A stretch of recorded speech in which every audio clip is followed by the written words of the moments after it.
بأن تصميم وقدرات مقاتلة الجيل الخامس سوخوي 57 قد خضعت للتحسين المستمر بناء على خبرتها القتالية العملية المستمرة.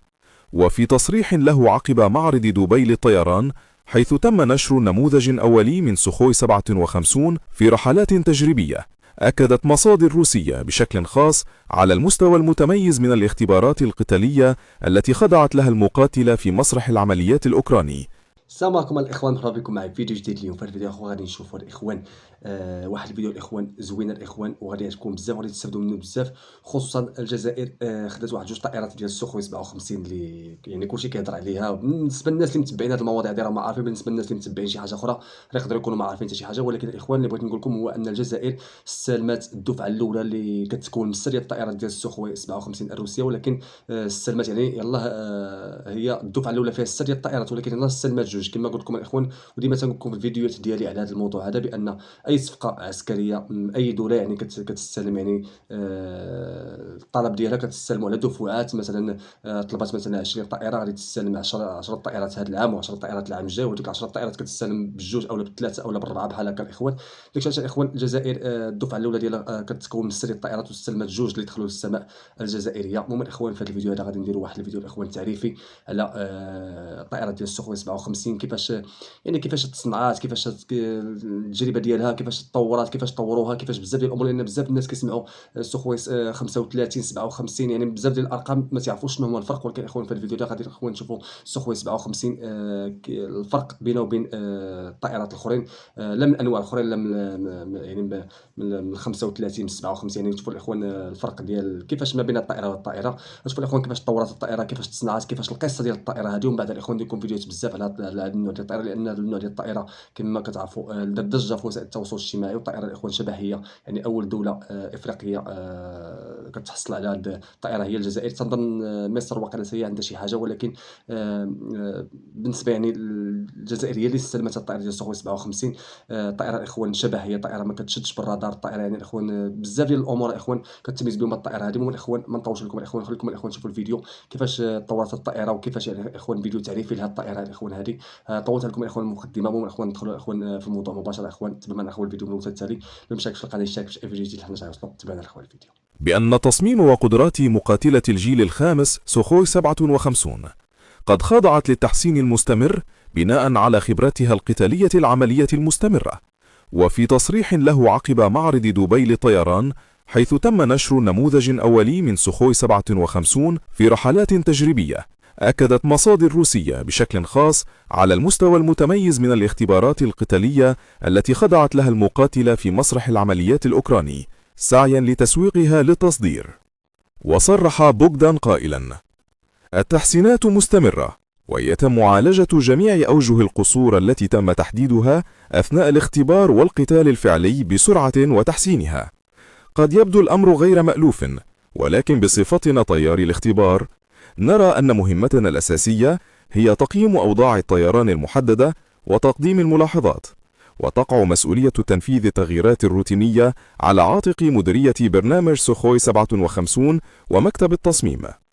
شملت عملية طائرة سوخوي 57 ضد الأهداف الأوكرانية قمع الدفاعات الجوية والقتال الجوي والعمليات في المجال الجوي المعادي شديد التحصين، بالإضافة إلى مجموعة من مهام الضربات الدقيقة، حيث أفادت التقارير أن الطيارين العسكريين الروس أعربوا عن رضائهم عن أدائها. وفي معرض شرحه لكيفية مساهمة الاختبارات القتالية في تحسين تصميم الطائرة، أشار بوغدان: أعلم أن الطائرة قيد الاستخدام الفعلي، ويشيد طيارو القوات الجوية الروسية بها. يختلف دورنا كطياري اختبار قليلا، فنحن نركز على تحديد أوجه القصور بدلا من نقاط القوة، ونقدم تقارير مفصلة عن أي عيوب سواء كانت طفيفة أو كبيرة، وهناك المئات من هذه التقارير مما يضمن معالجة المشكلات على الفور. وقد تم تأكيد بدء تشغيل طائرة سوخوي 57 في الخارج في نوفمبر 2024، عندما دخلت 2 منها الخدمة في القوات الجوية الجزائرية.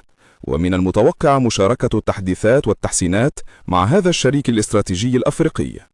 على الرغم من اختبار مقاتلات الجيل الخامس الأمريكية المنافسة من طرازي F-22 و F-35 في القتال، إلا أن العمليات استهدفت بشكل كبير خصوما قليلي التسليح مثل طالبان وداعش، حيث لم تدمج أي من الطائرتين صواريخ جو-أرض أو تطلق ضربات أكثر تعقيدا. ويظل هذا ميزة تسويقية فريدة لطائرة SU-57 ضمن جيلها. ومن المتوقع أن تبدأ طائرة F-35 بدمج هذه الصواريخ بمجرد تطبيق ترقيات في أوائل ثلاثينيات القرن الحادي كما كتشوفوا الاخوان، هاد الطائره ديال السوخوي 57 قصه ديالها قصه كما تنقولوا الاخوان. الطائره اللي بزاف ديال التطورات داروا فيها وبزاف ديال التجارب، لان الاخوان كما كتعرفوا طائره شبحيه، واحد السرعه عندها فائقه، كتعدى الاف 35 الامريكيه، ما كتشدش في الرادار. يعني بزاف ديال الامور الاخوان مختلفه على الطائرات الاخرين، ومختلفه على حتى السوخوي الاخرين ديال 35. كداو دوك الارقام الاخوان الاخرين.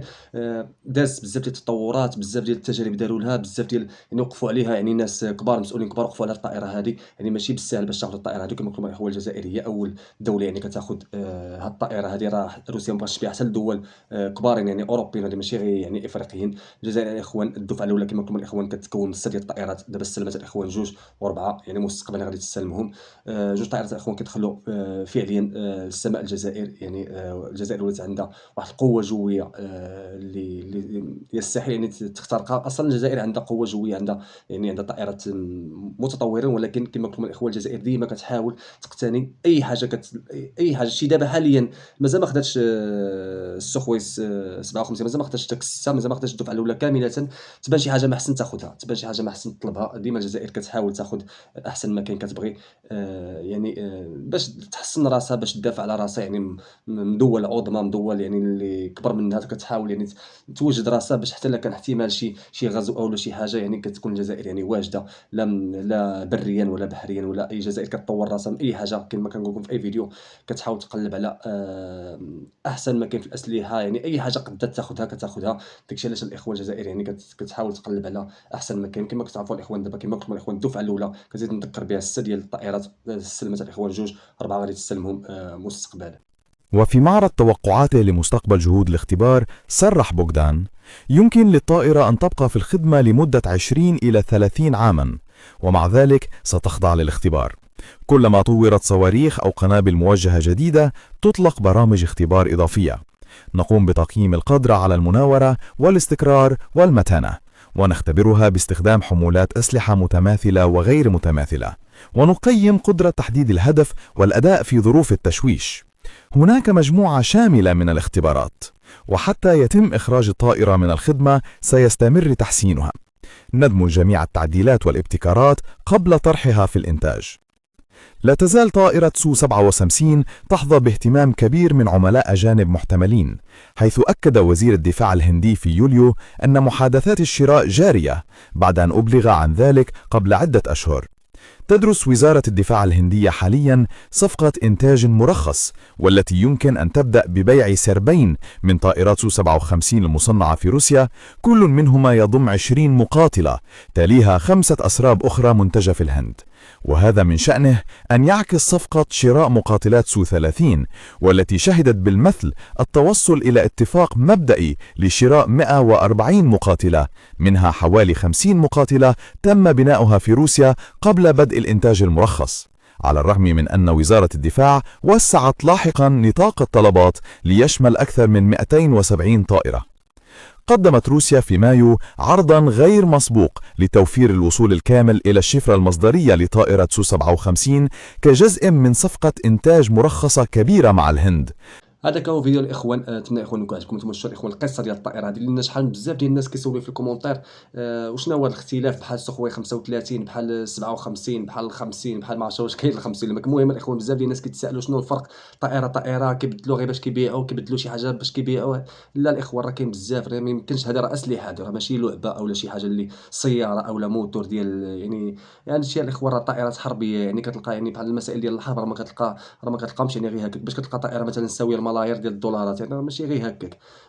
مبالغ كبرى، ماشي يعني راه المسؤولين كبار كيوقفوا على هاد المسائل هادي، يعني التطويرات كتكون جدية، كيكونوا يعني تجارب جدية، يعني راه كتكون يعني بزاف ديال الأمور الإخوان مختلفة. وهاد الطائرة كما قلت لكم الإخوان السخوي 57 الشبح باش كتميز، يعني الحاجة اللي كتميزها بزاف هي السرعة الفائقة. الإخوان راه كطير بواحد السرعة اللي راه دوز حداك، يعني يعني راه تقدر ما تشوفهاش بقوة ديك السرعة ديالها، وما كتشدش الإخوان في الرادار. وأهم حاجة الإخوان ما كتشدش في الرادار، يعني تقدر دوز من حداك تضربك والرادار ديالك ما يشدهاش، يعني لا رادار مبكر لا غير مبكر. هادشي اللي كاين الإخوان. نتمنى الإخوان يعجبكم الفيديو، تكونوا الإخوان استفدتوا. مازال الإخوان من فيديوهات الإخوان واحد آخرين مميزين ومفيدين الإخوان. ما نطولش لكم الإخوان، ما نمشيش غادي نشارك باش أي فيديو جديد حنا سيوصلوا. تهلاو في راسكم فيديو جديد إن شاء الله.